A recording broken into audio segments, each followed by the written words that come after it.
Hey guys, hey, what's happening? And good afternoon. What is it, 3 o'clock? No, it's 4, man, it's 4:30 already. Had a busy day at the shop today. But man, I'm getting ready to load down the pit boss tonight. I'm already set up, cleaned up my pit. And I tell you what, it's gonna be cold. It's supposed to get some snow tonight. I should have switched to my cabinet smoker. The pit maker vote. I don't know. But the pit boss, they can still handle it, but I'll probably burn through a little bit more fuel than the my cabinet smoker. But hey, anyway, hey guys, I'm going with three beef shoulders, 3 claws today, and 4 picnics. And this is my panille, all that Cuban flavors. So roasted pork or smoked pork, but it's infused. There's some slits, put all that seasoning inside the slits. Man, that's nothing but a whole bunch of garlic, cumin, oil, vinegar, salt, pepper, and just let it sit for 2 hours. You know, all the way up to 24 hours, man. I'm telling you, it's gonna be really, really good.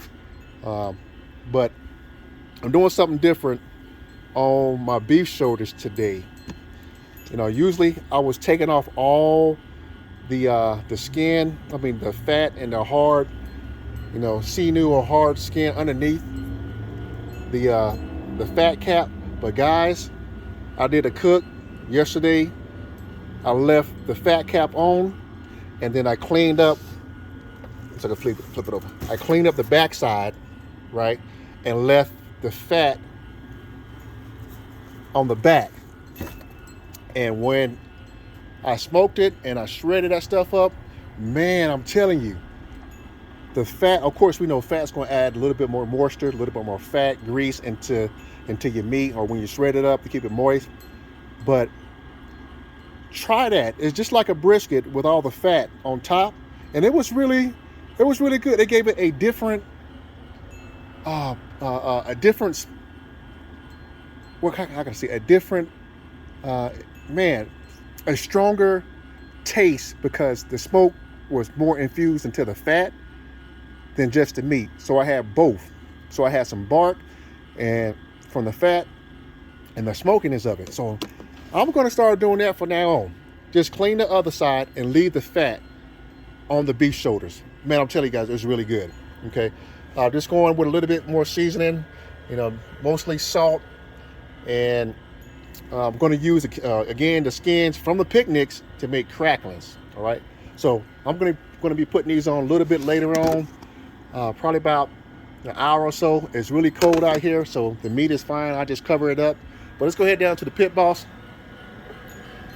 So again, it's going to be cold, so I'm going with a little bit more fuel on my char logs right down yonder, because it's supposed to snow tonight. It's supposed to get down about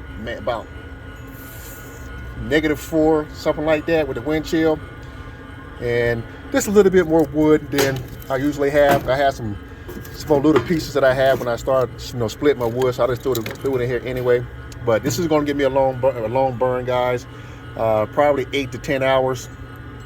You know, I don't have to worry about char logs. If I'm using something like Kingsford or Royal Oak briquettes, you know, I burn through briquettes about 4 hours.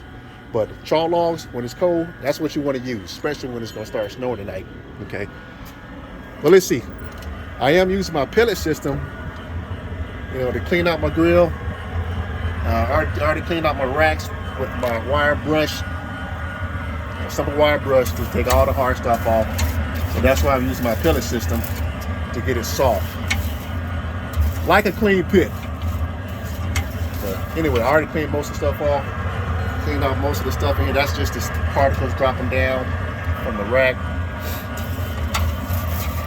We're gonna put everything on here. But I love using my pellet system because I can use it to preheat, I can use it to clean. You know, usually if I'm using my pellet system, I'm just mainly going to be cooking chicken on it. Okay. But it got up to 250 in no time, about 8 to 10 minutes. But I don't have it on 180. Okay, now I'm gonna keep it there, let it continue to preheat and clean and sterilize the pit inside. All right, guys, Pitboss. I'll bring you guys back. Hopefully, if it's not too cold and it's not snowing, then I'll do another video with all the meat on. But other than that, this is just a pre-setup for the night. Everything looking good. If it does get too cold, guess what? Got my propane system. And another addition to this too, you know, I thought about running my fan system just to let you guys see that I can hook up my fan system. There's a plate that I have that goes right here. I'm sorry, yeah, right here. My fan system goes into the middle with a adapter, and I'm able to use my fan system. But maybe on another cook, I'll show you guys that and hook it up. But you really don't need it. But those who like to use a fan system, you can. But I found out that using the fan system, the Pitboss, it burns to your fuel a little bit faster than running natural draft. All right, let's leave this alone. I'll be back in about an hour or so, because I'm gonna put this meat on early and I'm gonna run 225, 220. I'm gonna run real low tonight, so that way I can just have a long burn and just leave it alone. All right, guys, blessing to you, and we'll talk to you later.